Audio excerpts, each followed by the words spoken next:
pedimos a bênção do Senhor e oramos em nome de Jesus. Amém. Hoje nós vamos tomar a ceia, porque Deus é fiel e cumpre a sua palavra. É por isso que nós vamos tomar a ceia. Nós estamos aqui porque Deus cumpre a sua palavra. E nós vamos passar a eternidade com Deus, porque Deus cumpre a sua palavra. O Senhor revelou pelos profetas de Israel que o Messias divino viria. O Messias, ele é ungido, isso que a palavra significa, mas nós temos que lembrar que o Messias prometido de Israel é o Messias divino.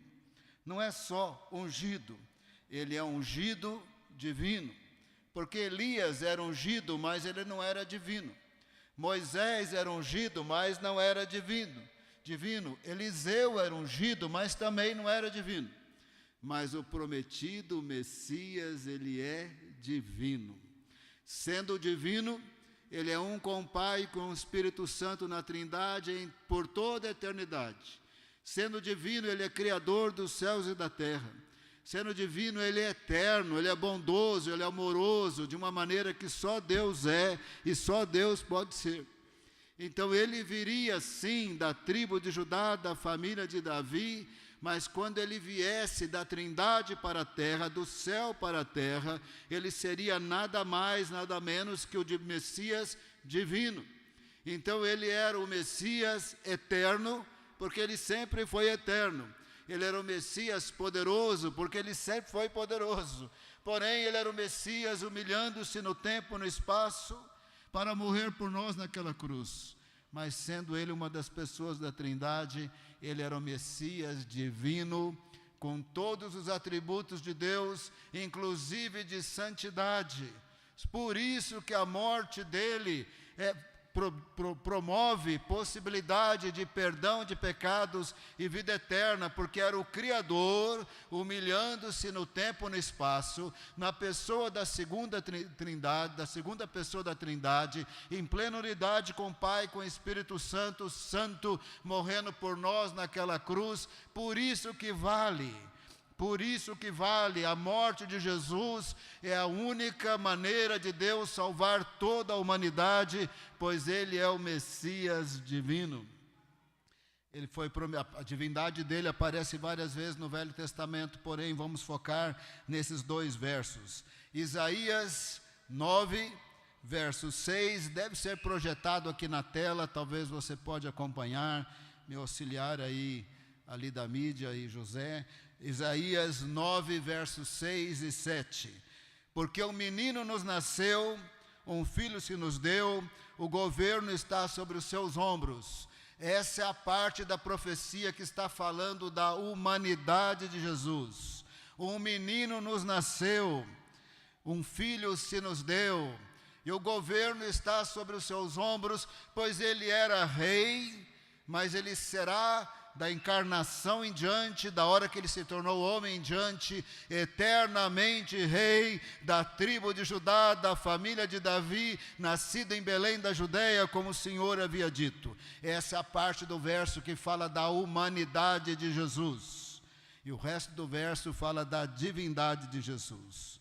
O seu nome será Maravilhoso Conselheiro, Deus Forte, Pai da Eternidade e Príncipe da Paz. Então o Senhor estava prometendo vir um Messias ungido, mas não é qualquer ungido. Estava prometendo vir um ungido, mas muito além de Elias, de Moisés, de Eliseu. É o Messias divino, Pai da Eternidade, Príncipe da Paz, Deus Forte. Porém, ele nasceria da tribo de Judá, da família de Davi, sendo ele quem ele é, um com o Pai e com o Espírito Santo, na Trindade. Tudo no reino dele não tem fim. O reino dele não tem fim, é um reino eterno, porque ele não tem fim. A santidade dele não tem fim.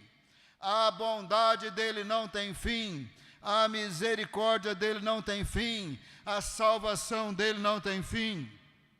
A paz dele não tem fim.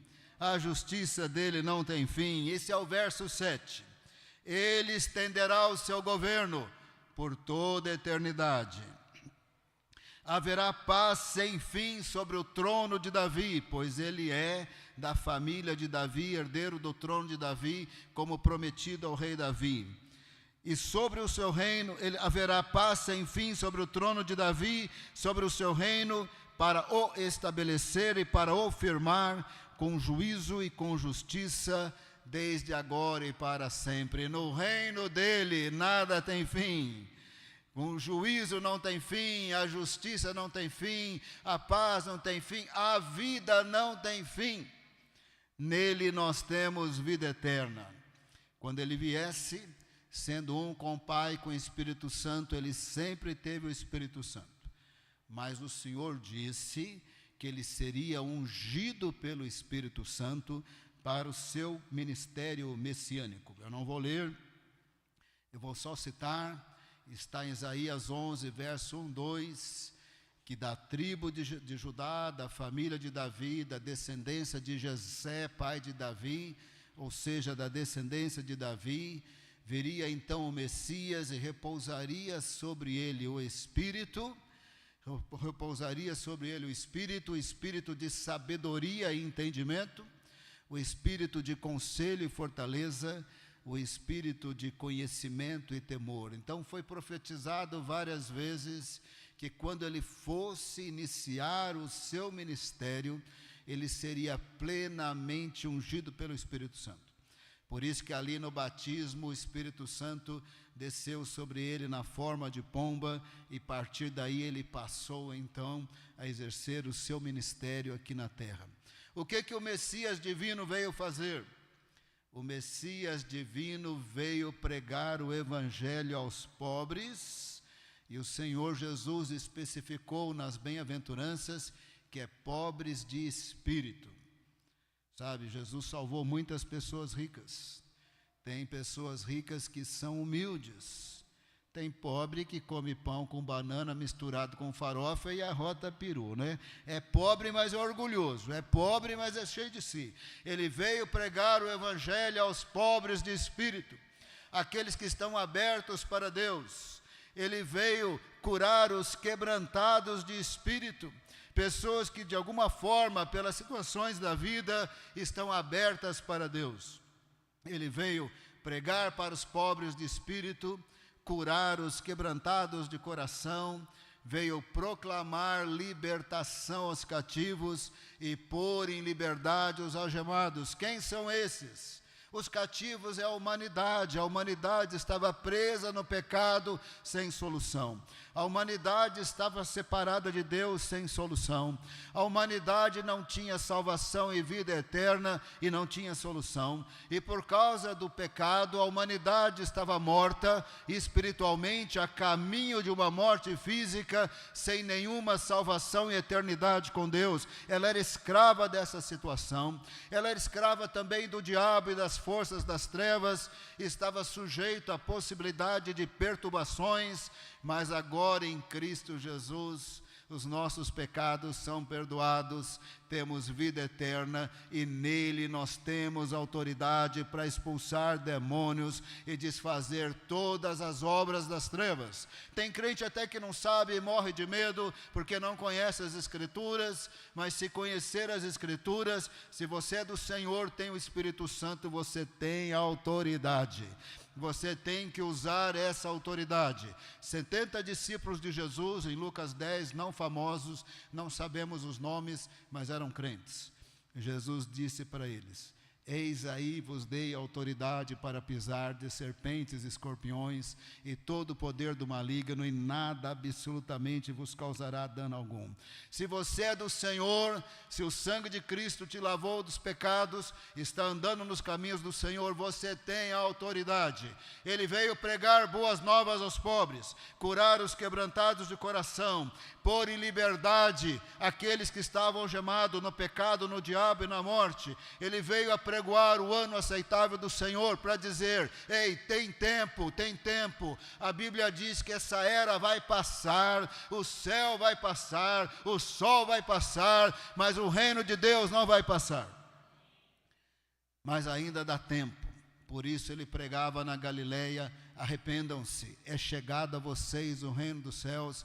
Mas quando o reino de Deus tiver a sua plenitude, não haverá mais tempo. Ele veio a apregoar o ano aceitável do Senhor e consolar todos os que choram.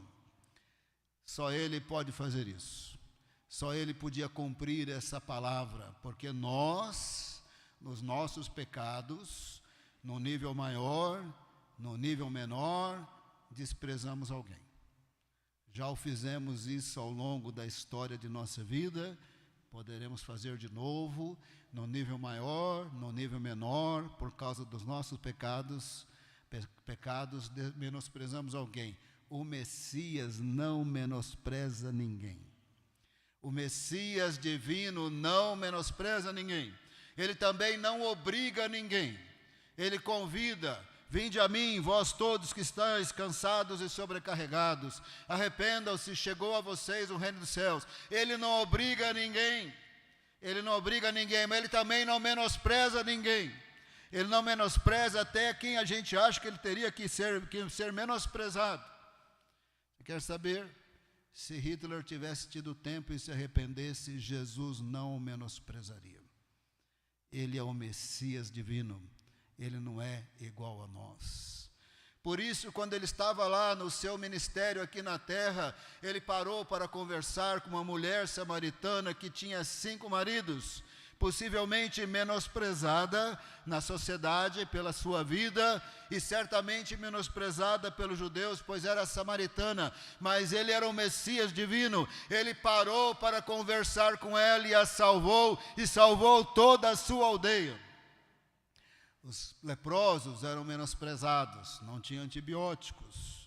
Qualquer doença de pele, infecção que podia passar por alguém, infecção na unha, no dedão, no cabelo, na cabeça, qualquer infecção era chamada lepra. Esse era o conceito de lepra naqueles dias, e sem remédios, um passava para o outro. Os leprosos tinham que ficar longe, mas não longe do Messias divino. Ele não tinha medo. Ele pôs a mão no leproso, ele simplesmente falou: seja limpo, e foi curado na mesma hora. Numa outra ocasião, ele curou 10 leprosos. Um deles era leproso samaritano. Ele não menosprezava os menosprezados. Todo mundo odiava publicano. Eles eram cobradores de impostos, muitas vezes judeus, a serviço do Império Romano. E todo mundo tinha raiva de cobrador de impostos. Tinha ódio mortal de cobrador de impostos. Jesus viu Mateus, Levi e disse: segue-me. Ele se tornou o autor do primeiro livro do Novo Testamento. Ele, antes de conhecer Jesus, ele era cobrador de impostos. Ele tinha entre os seus discípulos um zelote, que era uma espécie de movimento revolucionário para destruir o Império Romano. Muitos nem gostariam de ter um rebelde desse. Jesus falou: segue-me. E Jesus também curou o servo do centurião romano. Os judeus odiavam a ocupação do Império Romano. Jesus não quis saber, atendeu o pedido do centurião romano. E a palavra do Senhor diz que da Síria Fenícia, ou seja, os sírios fenícios, vindo ali do Líbano, vindo da Síria, o pessoal de 10 cidades chamadas Decápolis, só uma delas estava na Galileia, todas as outras 9 estavam fora da Galileia. Pessoas, judeus e não judeus, de todos os cantos, muitos judeus em Israel. Ali na Galileia, era chamada Galileia dos Gentios, porque desde a época que os assírios povoaram ao norte de Israel, tinha muitos gentios. Jesus cruzou o mar da Galileia, foi para o outro lado, só tinha gadareno, eles não eram judeus, e ali libertou 2 gadarenos. O Messias divino não menospreza os menosprezados. Por isso ele veio consolar todos os que choram. Por isso ele cura os quebrantados de coração de todas as culturas.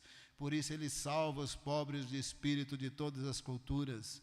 Por isso nele tem perdão, tem salvação e tem vida eterna. O que ele veio fazer? Pregar as boas novas aos pobres de espírito, curar os quebrantados de coração, proclamar libertação aos cativos, apregoar o ano aceitável do Senhor, consolar todos os que choram, porque por meio dele, exclusivamente por meio dele, nós temos uma nova aliança com Deus.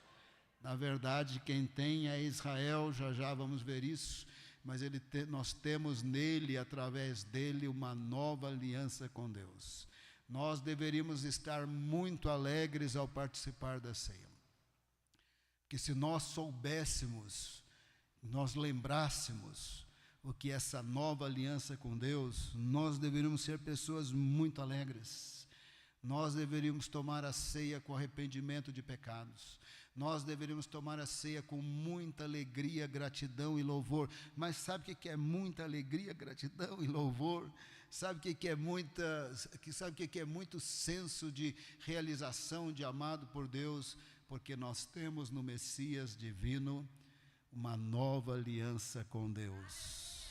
Essa aliança é melhor, ela é superior, porque todas as promessas da nova aliança são superiores, de tal maneira que nós deveríamos ter muita alegria em ter uma nova aliança, porque o Messias divino pregou, libertou, curou, apregoou, consolou, continua consolando e se tornou o mediador de uma nova aliança.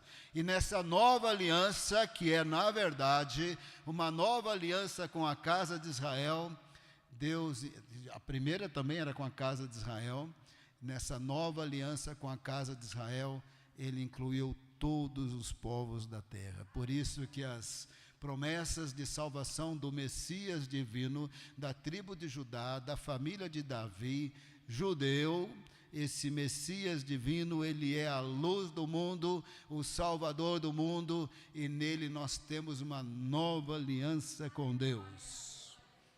Isaías 61, verso 1 e 2. Isaías 61, verso 1 e 2. O Espírito do Senhor Deus está sobre mim, porque o Senhor me ungiu para pregar boas novas aos pobres, enviou-me a curar os quebrantados de coração, a proclamar libertação aos cativos, a pôr em liberdade aos algemados e a pregoar o ano aceitável do Senhor, ou seja, ainda dá tempo.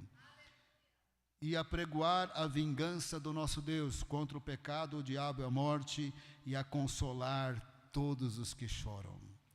Como na vinda do Messias ele veio consolar todos os que choram, portanto, pessoas de todas as nações, a sua nova aliança com a casa de Israel incluía pessoas de todas as nações. Só para você ter uma ideia, quem aqui nesse ambiente era judeu e encontrou Jesus? Quem? Uma pessoa lá, era judia e encontrou Jesus. Todos os demais eram gentios. Todos os demais eram gentios. Ele veio salvar os judeus e os não judeus. Isaías 42, verso 1. Outra passagem messiânica importante. Isaías 42, verso 1. Vamos ler o verso 3, vamos ler o 4 e o 6. Eis aqui o meu servo, a quem sustenho. Então vamos lendo aqui na Nova Almeida Atualizada, é português muito antigo, é de 400 anos atrás. Esse português significa sustento, está sustento na NVI e outras aí. Eis aqui o meu servo, a quem sustento, o meu escolhido, em quem minha alma se agrada, pus sobre ele o meu espírito, e ele promulgará o direito aos gentios, aos não-judeus, aos povos da terra. Muita atenção agora. O contexto desse texto messiânico aqui é uma palavra do que o Messias faria para as nações. Ele também veio fazer uma obra em Israel e tem a obra para os judeus, mas o contexto aqui é aos gentios. Pelo sangue de Cristo, pessoas de todas as tribos, línguas, povos e nações seriam salvas segundo essa profecia. e pelo sangue de Cristo, e por deduções estatísticas dos centros estatísticos, possivelmente nós temos hoje 1 bilhão de pessoas que confessam Jesus como Senhor e Salvador, e a grande maioria são de gentios. Deus ainda salvará os judeus, não há discussão, sabemos dos textos, nós cremos, estamos falando desse momento histórico, onde mais de 99% dos salvos do mundo, quase 1 bilhão de pessoas, são gentios. Só nesse ambiente uma pessoa era judia, todos os demais eram gentios. Ele promulgará o direito, a justiça que Deus fez na cruz do Calvário contra o pecado. Quem nele está não tem condenação, já está justificado pela justiça de Deus contra o pecado, quando o Santo, o Eterno, o Divino, o Criador, o Messias Divino, morreu naquela cruz por nós. Nele Deus fez justiça contra o nosso pecado, expressou o seu amor, e nele Deus nos dá vida eterna. Ele é o Messias Divino, o Salvador do mundo. E ele viria para consolar todos os que choram. Então ele não ia menosprezar os menosprezados. Já dei vários exemplos. Mas na profecia, sabe como é que é a profecia? Sabe como Deus fala, né? Deus fala com muito simbolismo, muita linguagem figurada. Os menosprezados na profecia é o caniço quebrado, é o pavio que fumega. Caniço é essa planta do Oriente Médio, aqui na tradução nós vamos ler cana, mas não é a planta que nós temos no Brasil, é o caniço. O caniço é essa planta alta, né, assim comprida, dava para fazer telhado, assento e o pavio da lamparina. Mas se o caniço tivesse quebrado, jogava fora, porque o caniço não tinha valor.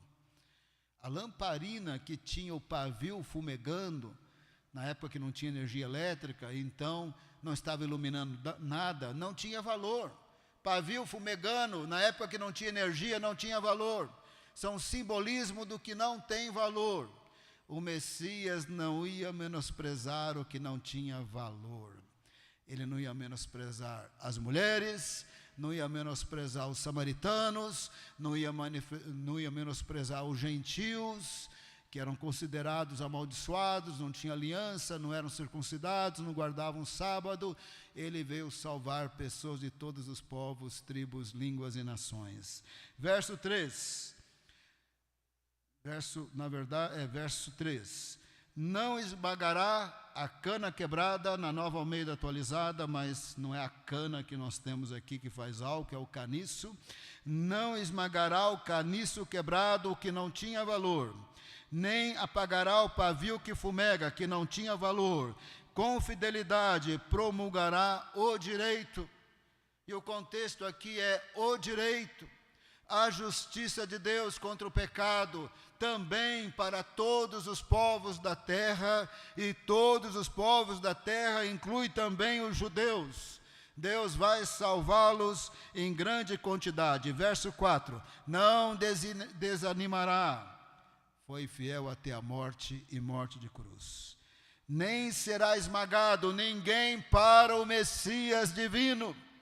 Ele voluntariamente se humilhou no tempo e no espaço para morrer por nós. Ele está de novo na Trindade, exaltado junto do Pai, à direita de Deus Pai, com a mesma glória que ele tinha antes da fundação do mundo. Ninguém para Jesus não desanimará, nem será esmagado, até que estabeleça na terra, entre todos os povos, línguas e nações, até que estabeleça na terra a justiça.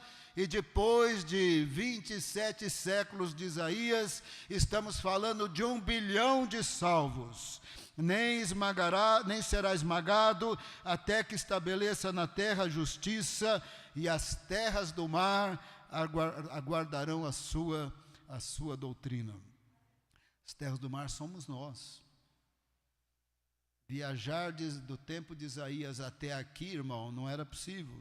Nós ficamos aguardando. Aí os portugueses chegaram em 1500. Os navios não eram grande coisa, mas dava para enfrentar e ir para outro lado. Chegaram. Fizeram a primeira missa, instituíram o cristianismo histórico.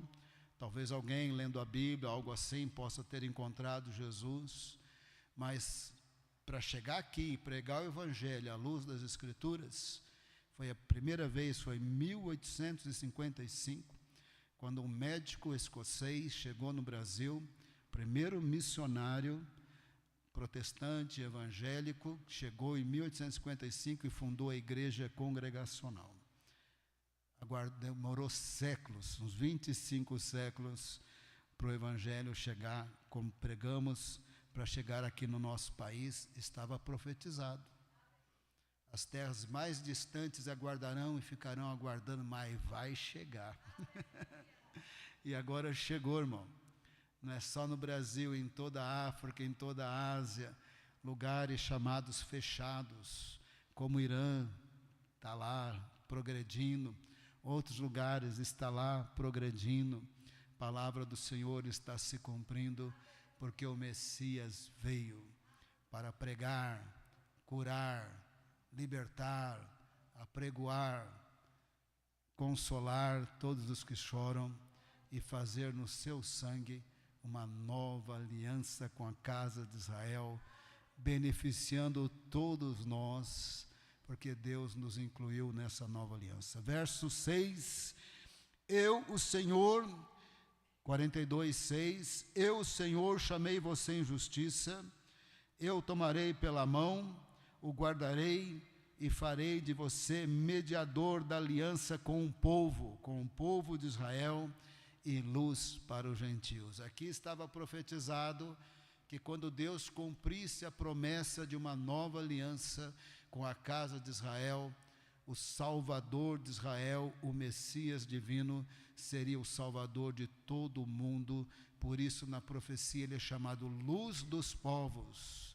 E no seu próprio ensino, ele é a luz do mundo. Ele é o único Senhor e o único Salvador, pois ele é o Messias divino. Ele é o mediador de uma nova aliança. Ele proclamou libertação aos cativos, porque é possível ter uma nova aliança com Deus através da sua obra redentora e salvadora. Ele consola todos os que choram, porque é possível, através dele e da sua pessoa, ser perdoado, salvo e se tornar templo do Espírito Santo, e pelo Espírito Santo ser consolado. Ele é o mediador de uma nova aliança, e aqui agora nós deveríamos nos alegrar para valer, quando nós entendermos o que é essa nova aliança. A nova aliança, ela é superiora, pois as suas promessas são superioras. A primeira aliança, ela era simbólica. Nós dividimos a Bíblia assim, chamando Velho Testamento, Velha Aliança, e também uma outra parte chamamos de Novo Testamento, Nova Aliança. Deveríamos nos alegrar, pois a nova aliança, ela é superior. Temos que lembrar que as duas alianças foram dadas por Deus. Temos que lembrar que a velha aliança não era tão velha assim, e a nova não é tão nova assim. Porém, a nova é superior e muito melhor. A velha não era tão velha assim, porque nos princípios ela era igual. A pessoa tinha que crer em Deus, se arrepender dos pecados, um inocente animal morria. O sacerdote da família de Arão, da descendência de Arão, matava o inocente animal, aspergia o sangue sobre o altar, clamava pelo pecador, o pecador estava perdoado. Mas só o sumo sacerdote, uma vez por ano, podia entrar no Santo dos Santos, ninguém mais podia. E a herança também é uma herança temporal, de situações aqui terrenas. A nova aliança, ela é superiora, pois as suas promessas são superiores. O Senhor prometeu a vinda do Messias divino, que se tornaria homem para morrer por nós naquela cruz do Calvário, não compara o sacrifício de Jesus na cruz, do santo, imaculado, eterno, Criador, Senhor, com o sacrifício de animais. O sacrifício de animais eram simbólicos, dados por Deus como simbologia do sacrifício de Jesus, mas não compara o sacrifício de Jesus com o sacrifício de animais. A promessa da vinda do Messias é promessa superior. Não compara o sacerdócio de Arão, da descendência de Arão, que eram homens, pecadores, tinham que primeiro sacrificar por eles e se arrepender dos seus pecados, antes de fazerem o exercício de sacerdócio. Ficavam velhos, morriam, um filho assumia, velho morria, outro filho assumia, ficava velho, morria, outro filho assumia. Não se compara com o sacerdócio de Jesus, outrora prometido no Salmo 110, sacerdote segundo a ordem de Melquisedeque, que é um simbolismo para sacerdote eterno, pois não fica velho, não precisou morrer pelos seus pecados para poder morrer pelos pecados da humanidade. Ele morreu pelos pecados da humanidade, pois ele é o santo, o eterno, o Criador, ele é o Messias divino, e sem nenhum pecado tomou o nosso lugar ali na cruz. E o seu sacerdócio é superior ao sacerdócio de Arão, pois ele não fica velho, ele é eterno. Na nova aliança, as promessas são superiores. A promessa da vinda do Messias santo, puro, divino e morrer por nós. A promessa do seu sacerdócio segundo a ordem de Melquisedeque. Na nova aliança, todos nós entramos no Santo dos Santos pelo vivo e novo caminho que é o sangue de Cristo. Na velha aliança, só o sumo sacerdote, uma vez por ano, no dia nacional da expiação, quando ele sacrificava pelos sacerdotes e pelos líderes. Aí entrava no Santo dos Santos, abria a cortina, espargia sangue sobre a arca, na frente da arca, fechava a cortina.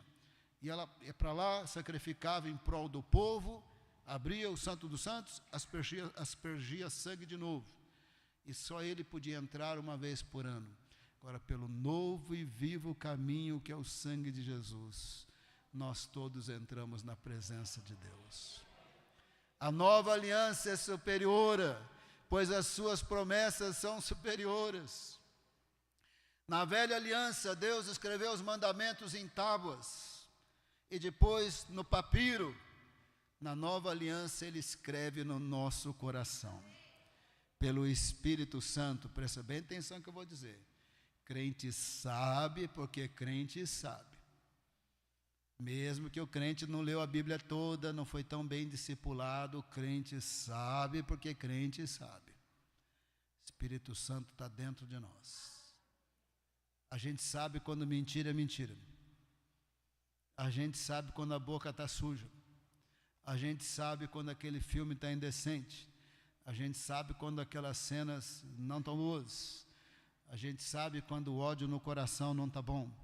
A gente sabe quando a gente está frio. A gente sabe quando a gente está mais confiando em outras coisas do que em Deus. A gente sabe porque a gente sabe. Porque o Espírito Santo está dentro de nós. A gente sabe. Deus escreve no nosso coração. Quanto mais ler a Bíblia, mais discipulado, mais ensinado, aí que vai saber mesmo, porque aí o Espírito Santo ensina e guia a verdade e faz lembrar. Mas o crente sabe porque ele sabe o que é trevas, o que é luz, o que é santidade, o que é pecado. O crente sabe. Ele sabe quando ele está longe de Deus, porque na nova aliança ele escreve aqui dentro de nós. Todo respeito, porque a gente tem bastante respeito, porque foi dado por Deus, prometido por Deus e tem propósito. A aliança, a herança de Israel aqui na terra é uma coisa passageira, uma coisa boa, é bênção de Deus, mas é uma coisa passageira. A herança da nova aliança é a eternidade com Deus na Nova Jerusalém. A Nova Jerusalém não é passageira, ela é eterna. Tudo é superior, é por isso que nós vamos tomar a ceia. Deixe-me ler uns versos, acho que vai valer a pena. Hebreus 8:6, acompanha aí, para você ver que eu não estou inventando história, está na Bíblia, então acompanha aí. Vou ler 4, 5 versos e já vamos tomar a ceia, mas acompanha, eu não estou inventando nada. Hebreus 8:6, mas agora Jesus obteve o ministério tanto mais excelente, quanto é também mediador de superior aliança, instituída com base em superiores promessas. É isso que o autor de Hebreus está dizendo. A nova aliança é superiora, pois as promessas são superioras. A nova aliança é superiora, pois o Cordeiro é superior. É o próprio Deus Santo, é o Messias divino que morreu por nós. A nova aliança é superiora, pois o sacerdócio de Jesus é superior. Ele não fica velho, ele não tem pecado, ele vive para interceder por nós. A nova aliança é superiora. Na nova aliança ele escreve aqui a sua lei dentro de nós. Na nova aliança eu e você podemos entrar no Santo dos Santos. E na nova aliança a nossa herança é eterna. Tudo nesse planeta Terra vai passar. O livro de Apocalipse termina dizendo, o primeiro céu passou. Você sabe o que é isso? Milhões de estrelas. Você sabe o que é isso? O sol vai passar, a lua vai passar, não vai precisar de astros para iluminar nada, pois a luz da glória de Deus e do Cordeiro vai iluminar a Nova Jerusalém. Essa herança é eterna, ela é superiora. A herança da terra é um sofrimento, irmãos. Quantos vizinhos atacam Israel e atacam Israel, se defende. Você sabe as notícias de hoje. Na nossa herança eterna, não vai ter vizinho mandando um míssil para a gente, para cima de nós.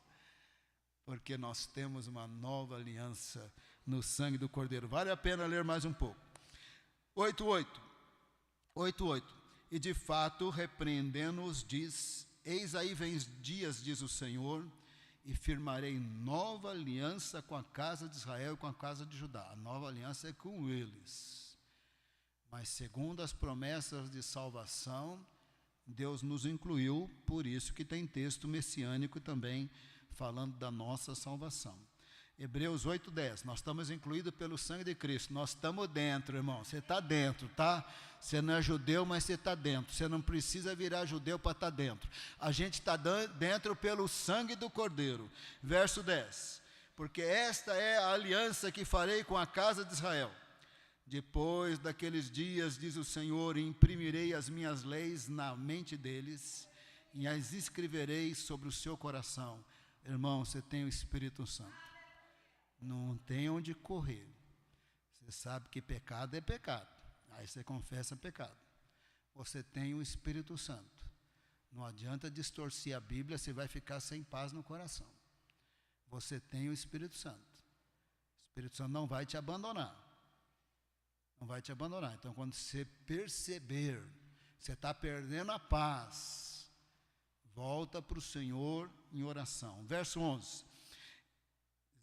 Hebreus 8:11. E não ensinará jamais cada um o seu próximo, nem cada um o seu irmão, dizendo, conheço o Senhor, porque todos me conhecerão, do menor até o maior. Ei, você tem o Espírito Santo, você conhece a Deus. Me converti na adolescência, eu tinha que trabalhar, estudar, é uma longa história. Queria ler a Bíblia, orar, não tinha tempo, dormia só 6 horas por noite, levantava quebrado. No sábado eu estava tão quebrado que eu dormia até meio-dia, aí eu li a Bíblia à tarde, queria ler mais a Bíblia, estudar, tudo. Mas uma coisa eu sei, irmão, eu só orava 1 minuto só, porque aí o sono batia, pá, eu desmaiava. Naquele 1 minuto, com a cabeça no travesseiro, quando eu começava a orar, eu sabia que Deus estava comigo, estava me ouvindo. Ninguém falará, conheço o Senhor, todos me conhecerão. No silêncio do seu quarto, você vai ver, você vai perceber, Deus está com você. É diferente. Quando a gente começa a falar com Ele, é diferente. No nosso coração é diferente. Verso 12: pois para com as suas iniquidades usarei de misericórdia, e dos seus pecados jamais me lembrarei. Eu e você temos uma nova aliança no sangue de Cristo. Deus nem lembra dos nossos pecados. A gente continua pecando, mas a gente continua confessando, continua crendo. Deus nem lembra. Ele olha para a obra de Jesus. Eles reconheceram que são pecadores. Eu perdoo todos os seus pecados por causa da obra do Messias divino, e lhes dou vida eterna. Agora, outro verso maravilhoso, e o pastor Ignaldo já pode vir aqui ministrar a ceia. Acompanha aí, esse aqui é maravilhoso. Hebreus 9:15. Por isso mesmo, ele é o mediador da nova aliança, a fim de que os que foram chamados recebam a promessa da herança eterna. Com todo amor e todo respeito aos judeus e a Jerusalém da terra, porque amamos e temos respeito, isso não está em dúvida. Com todo amor e respeito. Nova Jerusalém não se compara com a Jerusalém da terra. Não vai ter um inimigo mandando míssil lá para nós. Não vai ter uma perturbação. Herança eterna. Visto que houve uma morte para a remissão das transgressões, morte do Messias divino, que foram cometidas sobre a primeira aliança. Todos nós, à luz da primeira aliança, sendo judeus ou não, nós éramos pecadores, não cumpríamos a lei. Mas na nova aliança tem uma morte que nos justifica de todos os pecados, é a morte do Messias divino. Não tem pecado difícil que Deus não possa perdoar. Eu vou terminar orando por perdão de pecados. Se você entender, o Espírito Santo está dentro de você. Se você entender que deve confessar, confesse esse seu pecado. E depois vamos tomar a ceia com alegria, com louvor. Nós temos uma nova aliança no sangue do Cordeiro. Ela é superior. O sacrifício é superior. O sacerdote Jesus é superior. A herança é superior. O Espírito Santo em nós é superior, porque não é em tábuas, é no nosso coração, e ter acesso ao Santo dos Santos é superior. Gente, tem que tomar ceia com alegria e com louvor. Que nem os irmãos mesmo do reteté, mesmo, tem que cantar e tem que louvar. Que nem os irmãos do reteté, não pode ficar amarrado, porque nós temos nova aliança no sangue de Cristo. Onde você está mesmo sentado, de olho fechado, se alguma coisa estiver te perturbando, te tirando a paz, é normal que a gente fique irado um pouco mais do que deveríamos e odiamos quando deveríamos amar, mas se confessarmos os nossos pecados, Ele é fiel e justo para perdoar os pecados e nos purificar de toda injustiça. Nesse momento, confesse os seus pecados enquanto eu estiver orando. E você está sendo incomodado pelo Espírito Santo para confessar. E digo mais, depois de confessar e tomar a ceia, o seu coração se inundará de alegria.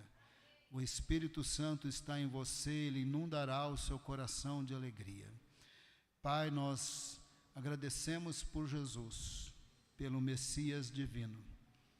Nós te agradecemos porque Ele veio pregar, curar, libertar e consolar todos os que choram. E nós agradecemos porque Ele não menosprezou os menosprezados. E não menospreza ninguém, Senhor. Até quem a gente acha que tinha que ir para o inferno, Ele não menospreza. O Senhor é obrigado pela nova aliança no sangue dEle. Nós vamos tomar a ceia em memória de Jesus. Em memória de que o Messias divino veio. Em memória de que Ele veio, morreu e ressuscitou. Em memória de que temos uma nova aliança no sangue dEle. Em memória que somos filhos de Deus e temos herança eterna. Em memória de que somos justificados, os gentios e os judeus são justificados pela sua morte na cruz. Dá-nos alegria para participar da ceia. Enquanto estivermos tomando a ceia, Senhor, se houver alguém enfermo aqui, manifesta o teu poder e cura, Senhor, em nome de Jesus. Senhor é o Deus da nova aliança, Senhor é o Jeová Rafá. Cura durante o momento da ceia, estamos recebendo cura, Senhor. Recebemos cura também de tristeza, depressão, desespero, pânico, recebemos cura. Recebemos fé também para aqueles que estão numa luta, Senhor, e parece que a luta nunca passa, e estão um pouco desanimados, ou não estão entendendo os teus propósitos, como é que o poder se aperfeiçoa na fraqueza. Nós recebemos cura para os quebrantados de coração, enquanto nós estivermos tomando a ceia, Senhor. E recebemos a alegria do Senhor, porque participamos da nova aliança do mediador Jesus com a casa de Israel. Oramos no poderoso nome de Jesus.